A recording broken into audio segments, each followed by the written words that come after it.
just what are your thoughts on Bobby Knight's passing and just your thoughts on Coach Knight?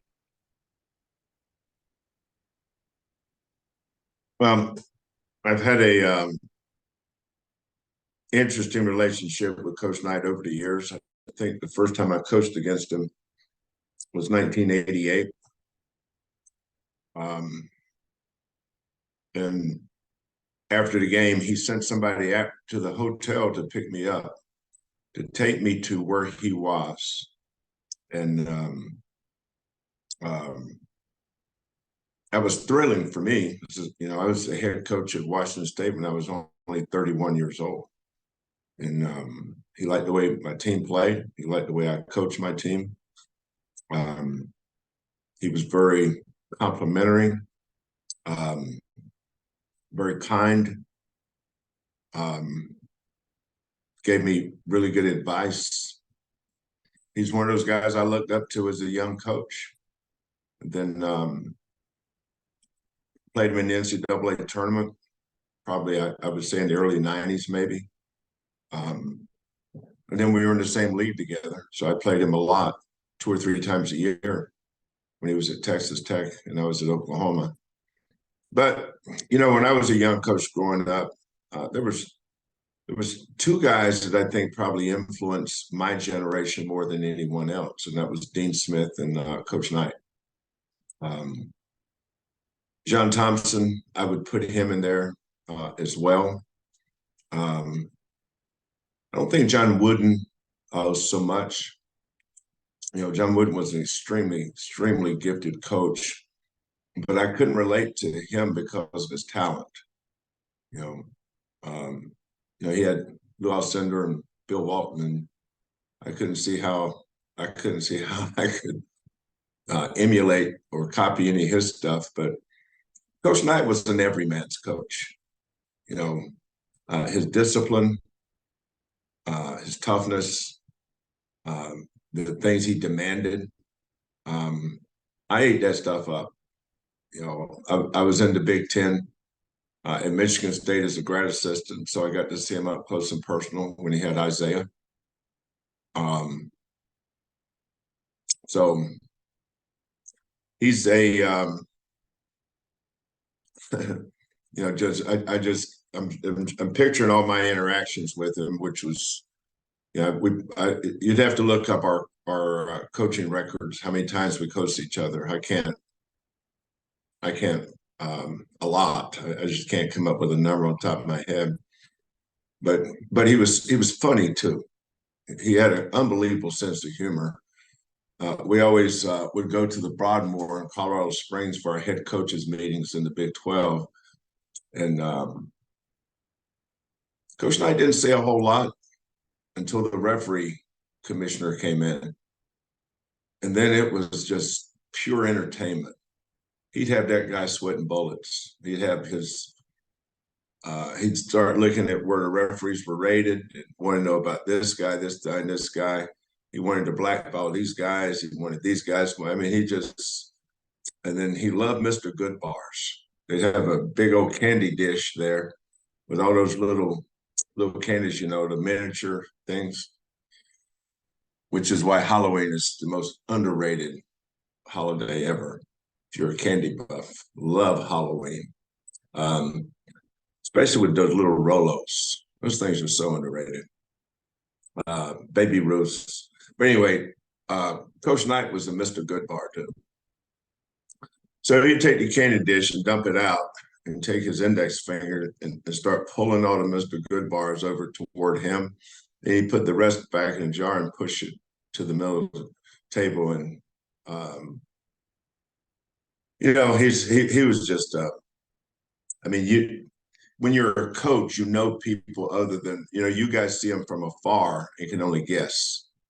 And so you write from a disadvantage, what you think and most of the times you could be right, but most times you're wrong because you really don't know him. I played golf with him, set meetings with him, had meals with him, all those things. He was so smart, interesting, intimidating, dynamic. But above all, he was a coach. He was a coach's coach. He's a coach we all tried to copy something from, just like Dean Smith. And I'm thankful he came along at a time when I was a young coach, looking for guidance. And Coach Knight was one of those guys that didn't need to talk to you to guide you. Just watch him work, and you would your respect level for him goes off the chain. I mean, he was special. He was a special ball coach. Not many like him. We'll go back to Chris Gardner again. Chris, go ahead if you have another question for Coach. Coach, what's the status of Damen Dunn and his ankle? Either he can play or he can't. I don't know. It's not real complicated though. Will he play Monday? If he can. Is it up to him? Okay. If he can, he'll certainly play. Although today is Thursday, right? We'll probably know by Saturday. Today is a scheduled day off. Not my schedule.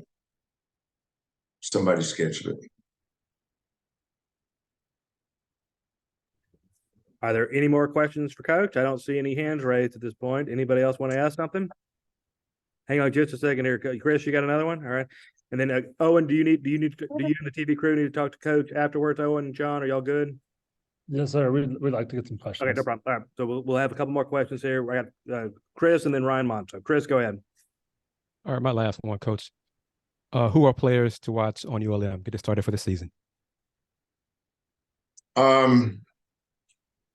They've got 8 kids back, Chris. I've been so focused on the scrimmage video and those edits and the edit from the UNC Pembroke exhibition game.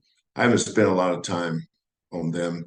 First game, you're going to wind up being wrong most of the time anyway, because it's their first game. We have no video from anything they've done this year. So anything I would watch today would be last year's team, and they had so many injuries. So we're still in the process of putting that together. So I'm not going to BS you and lie to you and just say something that I don't know. So right now, I'm just not quite sure. I've looked at them, but I don't know what I'm looking at yet. We'll go to Ryan Monso, GoCougs.com. Go ahead, Ryan.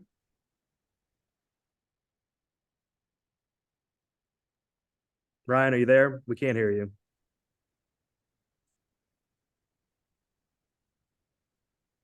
Ryan, can you hear me? Mute, he's on mute. Brother, we don't hear you. I'm here. I'm not very smart. I apologize. Go ahead, Ryan. Thank you. That's right. Well, I actually want somebody to send that somewhere, because I was going. People thought I was playing charades. Hey, you playing charades? You're a You had to figure out what I was. Terrence Samuel is making a move kind of from outside on the perimeter to more inside. How is that transition going for him? Actually, he's not. He's, just because he's playing at the 4 doesn't mean he's inside. His game, literally, Ryan, does not change.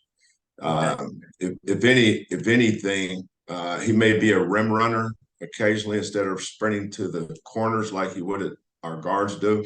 He may be sprinting to the rim, but eventually, he'll make his way out to the 3-point line.